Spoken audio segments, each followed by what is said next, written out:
आप सभी लोगों का मेरे YouTube चैनल पर बहुत बहुत स्वागत है। अद्वैत वेदांत एंड बुद्धिज्म, ये विषय थोड़ा सा व्यापक है, लेकिन फिर भी प्रयास रहेगा आपके सामने कि संक्षेप में जो सार बातें हैं, निचोड़ है दोनों दर्शनों का, उसे आपके सामने रखा जाए। हालांकि ये विषय थोड़ा सा विस्तृत है, तो अगर आपको वीडियो अच्छा लगता है तो आप चैनल को सब्सक्राइब कर सकते हैं, लाइक कर सकते हैं, शेयर कर सकते हैं, ताकि दूसरों तक जानकारी पहुंच जाए। सबसे पहली बात है, अगर हम संसार के बारे में, हमें क्योंकि संक्षेप में बातों को रखना है और विषय है लंबा, तो ऐसे में हम जगत को ले लेते हैं, आत्मा को ले लेते हैं, नागार्जुन की जो शून्यता की अवधारणा है उसको देख लेते हैं, शंकराचार्य का विचार देख लेते हैं, और महात्मा बुद्ध की जो विचारधारा है उसको भी देखेंगे, ताकि तुलनात्मक स्थिति आ जाए। तो सबसे पहले क्या है कि हम जगत को ले लेते हैं, क्योंकि ये संसार हमको दिखाई पड़ रहा है, हम अपनी आंखों से देख रहे हैं। तो शंकराचार्य क्या बताते हैं, फिर हम महात्मा बुद्ध के हिसाब से देखेंगे। तो शंकराचार्य बताते हैं कि इस जगत का कोई कारण है, यानी ये जगत कारण रहित नहीं है। और कारण कौन है?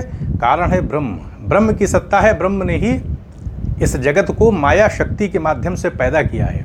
माया क्या है? एक शक्ति है, पावर है। अब जादूगर के द्वारा जो नोट निकाली जाती है, तो कहीं ना कहीं शक्ति और पावर की बात है, कुछ कला की बात है, कुछ ना कुछ तो है, तभी तो वो नोट निकाली जा रही है। तो इस आधार पर कहा जा सकता है कि शंकराचार्य के अद्वैत वेदांत में एकमात्र ब्रह्म की सत्ता है, और ब्रह्म की शक्ति है माया, जो कि जड़ होती है, और माया शक्ति के माध्यम से ही ब्रह्म ने इस जगत को पैदा किया है, उत्पन्न किया है। व्यवहारिक रूप से जगत की सत्ता है। तो ये हमने देख लिया कि ब्रह्म इस जगत का कारण है, और मानी सी बात है कि माया शक्ति के माध्यम से जगत बना है, तो व्यवहारिक स्तर पर ही सत्य होगा, हमेशा के लिए सत्य नहीं होगा, और हम इस जगत के पदार्थों का स्वरूप भी नहीं बता पाएंगे। यानी अनिर्वचनीय बता दिया है शंकराचार्य ने, यानी मिथ्या बता दिया है, क्योंकि हम क्या व्याख्या करेंगे किसी भी पदार्थ की, क्या बता सकते हैं उसके बारे में? कोई भी पदार्थ है वो नष्ट हो जाता है, पैदा होता है, नष्ट हो जाता है, यही हम अपने सामने देखते हैं। व्यवहारिक रूप से ही जगत रहता है, विवर्त है, आभास है, प्रतिबिंब है, क्योंकि माया आवरण और विक्षेप की शक्तियों के माध्यम से ही ब्रह्म को आधार बनाते हुए जगत को प्रकट कर देती है। जगत के अंदर जो विभिन्नता दिखाई पड़ रही है वो ब्रह्म की शक्ति की वजह से है, ब्रह्म की इच्छा की वजह से है, क्योंकि ब्रह्म सर्वगुण संपन्न एक सत्ता है, सच्चित आनंद स्वरूप है। तो इस आधार पर निर्गुण जो कहा जाता है, तो वो इसलिए कह दिया जाता है कि हम बुद्धि के माध्यम से ब्रह्म के स्वरूप के बारे में कुछ नहीं बता सकते। बुद्धि ब्रह्म के स्वरूप के बारे में कोई निर्णय नहीं कर सकती। हम किसी चीज़ की तुलना अगर बुद्धि से करेंगे तो संसार के ही किसी विषय के आधार पर करेंगे, लेकिन ब्रह्म से उसकी किसी भी विषय की तुलना नहीं हो सकती, इसलिए उसको निर्गुण कह दिया जाता है। तो माया के माध्यम से जगत प्रकट हो जाता है, ब्रह्म ही कारण है, व्यवहारिक है जगत, ये है शंकराचार्य का मत। अब हम आते हैं महात्मा बुद्ध के साथ देख लेते हैं।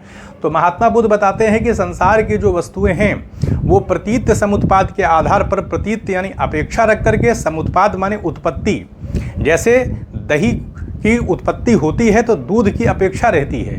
यानी कोई भी चीज़ जो हमको दिखाई पड़ रही है उसके पीछे कोई ना कोई कारण है, उस कारण से वो वस्तु पैदा है। स्वतंत्र रूप से कोई वस्तु उत्पन्न नहीं हो सकती, ये बता दिया गया। तो कारण कार्य की श्रृंखला चल रही है। तो महात्मा बुद्ध के हिसाब से जो जगत है, इसमें जो विभिन्न प्रकार की वस्तुएं हैं वो अनादि हैं। यानी कोई ऐसा नहीं है कि कोई एक जैसे ब्रह्म को आधार बना दिया शंकराचार्य ने कि ब्रह्म निमित्त कारण भी है, वही उपादान कारण भी हो जाता है। अभिन्न निमित्तोपादान कारण की बात शंकराचार्य बताते हैं। अभिन्न मतलब कि ब्रह्म ही जो है वो माया शक्ति का उपयोग कर रहा है, और माया शक्ति आवरण के माध्यम से ब्रह्म को ही घेरती है और अन्य रूपों में विक्षेप के माध्यम से दिखा देती है। विक्षेप का मतलब क्या होता है? विक्षेप मतलब फेंक देना। अब जैसे रस्सी पड़ी हुई है तो सांप का रूप उसके ऊपर फेंक दिया गया, अब रस्सी के जाए हमको सांप दिखाई पड़ रहा है। आधार है रस्सी, और देख रहे हैं हम उस आधार पर, क्योंकि आधार का होना आवश्यक है, तभी सांप दिखाई पड़ेगा। रस्सी नहीं होगी तो सांप कैसे दिखेगा? तो आधार का होना आवश्यक है। तो आधार है ब्रह्म, और ब्रह्म ही ने माया शक्ति का उपयोग करके अपने को अन्य रूपों में प्रकट किया है, माया के माध्यम से प्रकट कर दिया। इसलिए ब्रह्म ही निमित्त कारण भी है, वही बनाने वाला है, और वही उपादान है, क्योंकि माया तो उसी को आधार बनाकर प्रकट कर रही है, इसलिए अभिन्न स्थिति है। वही निमित्त है बनाने वाला, वही उपादान भी है, वही जगत का कारण भी है। तो ये बताते हैं शंकराचार्य। जबकि महात्मा बुद्ध के हिसाब से देखा जाए तो जगत की जो स्थिति है उसमें वस्तुओं की एक श्रृंखला हमको दिखाई पड़ती है, उसमें कोई आदि कारण नहीं है। यानी कोई ऐसा यानी अनादि स्थिति आ रही है, कोई ऐसा कारण नहीं जैसे ब्रह्म एक कारण है तो वैसा कोई कारण स्वीकार नहीं किया है महात्मा बुद्ध ने।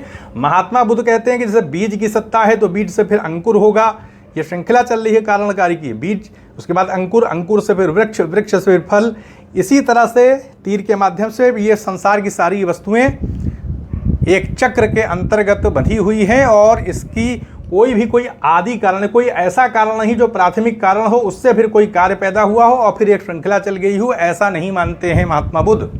महात्मा बुद्ध बताते हैं कि संसार की जो वस्तुएं हैं वो परिवर्तनशील है, संसार परिवर्तनशील है। अनित्यतावाद का सिद्धांत दिया था कि कोई चीज़ नित्य नहीं है, सारी चीज़ें प्रतीत समुत्पन्न हैं और जिसने प्रतीत समुत्पाद को समझ लिया उसने धर्म को जान लिया, निर्वाण को समझा जा सकता है। तो इस आधार पर हम अगर देखते हैं जगत की स्थिति के बारे में तो शंकराचार्य के हिसाब से जगत की उत्पत्ति का कारण अगर हम देखेंगे तो ब्रह्म की सत्ता है, जबकि महात्मा बुद्ध के हिसाब से कोई सत्ता नहीं है।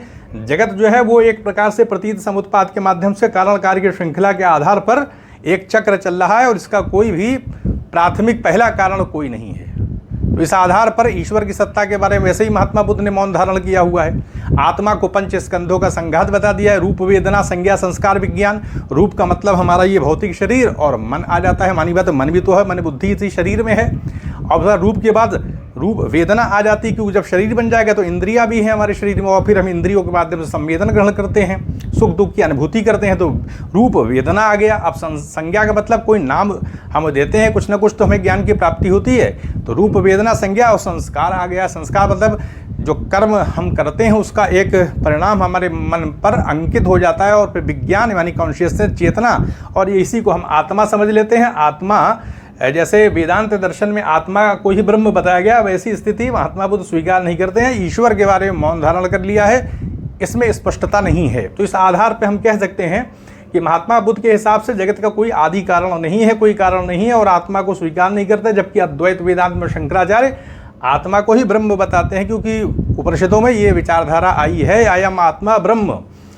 तो इस आधार पर अगर देखें तो नागार्जुन के हिसाब से चलते हैं, बाद में चले तो क्षणिकवाद का सिद्धांत आ गया था। महात्मा बुद्ध तो अनित्यतावाद दे दिया था कि सारी वस्तुएं कहीं ना कहीं प्रतीत समुत्पाद के माध्यम से है, इसका कोई आदि कारण नहीं है। और नागार्जुन तो आगे बढ़कर बताते हैं कि जो वस्तुएं हमको दिखाई पड़ रही हैं, पंच स्कंधों का जो संघात हमको ये शरीर दिखाई पड़ रहा है, तो ये शून्यता की अवधारणा बताते हैं कि संसार की चीज़ें समृद्धियों के आधार पर बस हमको प्रतीति हो रही। समृद्धि का मतलब ये होता है कि जैसे जादूगर के द्वारा एक नोट दिखाई जाती है तो बस क्या है, वो नोट कोई वास्तविक तो है नहीं है और हम उसको देखते भी हैं, हमको दिखाई भी पड़ती है, तो वही समृद्धि है। समृद्धि सत्य और पारमार्थिक सत्य है। पारमार्थिक सत्य को शून्यता कहा है उन्होंने। किसी भी वस्तु का नागार्जुन बताते हैं कोई भी वस्तु पैदा नहीं हो सकती क्योंकि जो चीज़ होगी उसको पैदा होने की आवश्यकता नहीं है।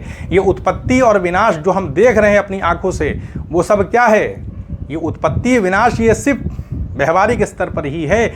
किसी भी चीज़ की उत्पत्ति नहीं होती, नहीं किसी चीज़ का नाश होता है, क्योंकि कोई भी चीज़ अगर होगी हमेशा के लिए तो उत्पन्न क्यों होगी।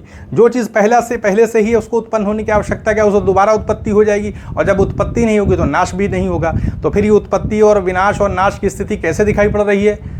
तो इसीलिए वो बताने का प्रयास करते हैं कि शून्यता के वजह से मूल चीज़ जो है वो शून्यता है, और जो उत्पत्ति दिखाई पड़ रही है वो कहीं ना कहीं समृद्धियों के आधार पर, जैसे जादूगर की नोट हमको दिखाई पड़ती है और हम कह सकते हैं कि क्या है वो नोट, हमको उसकी प्रतीति तो होती ही है लेकिन वो वास्तविकता नहीं है। तो इस आधार पर समृद्धियों का मतलब ये है कि बस चीज़ें दिख रही हैं हमको, उनका कोई तात्विक आधार नहीं है, यानी कोई तत्व नहीं जिससे कि स्थायित्व दिखाई पड़े। बस वो शून्यता की अवधारणा है, शून्यता की स्थिति है। इसी शून्यता के वजह से वो समृद्धियाँ भी हमको दिखाई पड़ती हैं। अगर ये शून्यता ना हो या अवधारणा ना हो, शून्यता का विचार ना हो, तो वो समृद्धियाँ भी उत्पन्न नहीं हो सकती। लेकिन मूल रूप से क्या है, किसी भी वस्तु का स्वभाव गुणधर्म निश्चित नहीं किया जा सकता, सारी चीज़ें कारण कार्य से बंधी होती हैं। तो शून्यता का मतलब क्या है, ना तो कोई चीज़ हमेशा के लिए सत्य है और न ही कोई चीज़ हमेशा के लिए असत्य है। ये शून्यता बीच की स्थिति है। तो इस आधार पर अगर हम देखेंगे तो वेदांत दर्शन के हिसाब से, इस्लाम धर्म के हिसाब से, और दूसरे धर्म भी तो हैं, दूसरे धर्म तो ईश्वर की पूरी अवधारणा है, बाकायदा धर्म ग्रंथ हैं, वेद हैं, कुरान है, सारी चीज़ें हैं, वो बताया गया है कि ईश्वर नहीं पैदा किया हुआ है। तो बौद्ध धर्म के हिसाब से तो मान लिया जाए, नागार्जुन के हिसाब से शून्यता का मतलब ये है कि कोई चीज़ हमेशा के लिए सत्य नहीं है, जबकि वैदिक धर्म में, इस्लाम धर्म में माना जाता है कि एक गॉड की सत्ता है, ईश्वर की सत्ता है, नाम अलग अलग है। लेकिन माना तो गया है। तो इस आधार पर दो बहुत बड़े धर्म जो हैं, यानी वैदिक धर्म और इस्लाम धर्म, ये दोनों धर्म इसको स्वीकार करते हैं, ईश्वर की सत्ता को मानते हैं। तो इस आधार पर शून्यता की जो विचारधारा है, कोई चीज़ हमेशा के लिए सत्य नहीं है, ऐसी बात फिर इस्लाम धर्म के हिसाब से भी गलत हो जाएगी, असंगत हो जाएगी। नागार्जुन की विचारधारा को स्वीकार नहीं किया सकता, क्योंकि एक खुदा की सत्ता हमेशा से है, उसी ने पूरा ये संसार बनाया हुआ है। और अगर हम वेदांत दर्शन देखें तो माया के माध्यम से ब्रह्म ने ही पूरा जगत को प्रकट किया है। तो इस आधार पर नागार्जुन की विचारधारा जो शून्यता की अवधारणा है, वो हम कह सकते हैं अनुभवजन्य के आधार पर दिया उन्होंने। संसार की वस्तुओं का विश्लेषण करने के बाद शंकराचार्य ने भी बताया था कि चीज़ें मिथ्या हो जाती हैं, अनिर्वचनीय, हम उसका स्वभाव नहीं बता सकते। और नागार्जुन भी यही बात बता रहे हैं। और जो बौद्ध दार्शनिक बताते हैं कि शंकराचार्य ने नागार्जुन की ही विचारधारा को किसी रूप में लिया, इनको प्रचंड बौद्ध कह दिया जाता है, जबकि ऐसी बात नहीं है। नागार्जुन ने, शंकराचार्य ने बाकायदा एक ब्रह्म की अवधारणा दिया हुआ है, और जो संसार में वस्तुओं का स्वरूप बताया वो मायाजन्य है। तो विचारधारा कहीं ना कहीं नागार्जुन से मिल जा रही है, लेकिन उसके आधार पर हम शंकराचार्य को प्रचंड बौद्ध नहीं कह सकते हैं। विद्वान आरोप लगाते हैं, वेदांत दर्शन के ही आचार्य लगाते हैं, लेकिन बहुत सारे विद्वान इसका खंडन भी करते हैं। दोनों बातें हैं। तो ये हमने देख लिया कि अगर हम अद्वैत वेदांत के हिसाब से और बौद्ध दर्शन के हिसाब से देखें तो स्थिति एकदम जगत के बारे में, आत्मा के बारे में एकदम अलग दिखाई पड़ती है। लेकिन अगर देखा जाए तो वेदांत दर्शन यानी वैदिक दर्शन के हिसाब से एक ऐसी सत्ता है, ब्रह्म की सत्ता, जिसने पूरे जगत को प्रकट किया है। और यही स्थिति आपको इस्लाम धर्म में भी, ईसाई धर्म में भी, यहूदी धर्म में भी दिखाई पड़ेगी। लेकिन बौद्ध दर्शन में ये स्थिति नहीं है, शून्यता की अवधारणा। हालांकि महात्मा बुद्ध ने मौन धारण कर लिया था। तो यहीं पर अनुमति दें, चैनल को सब्सक्राइब भी करें, शेयर भी करें। आप सभी लोगों का बहुत बहुत धन्यवाद।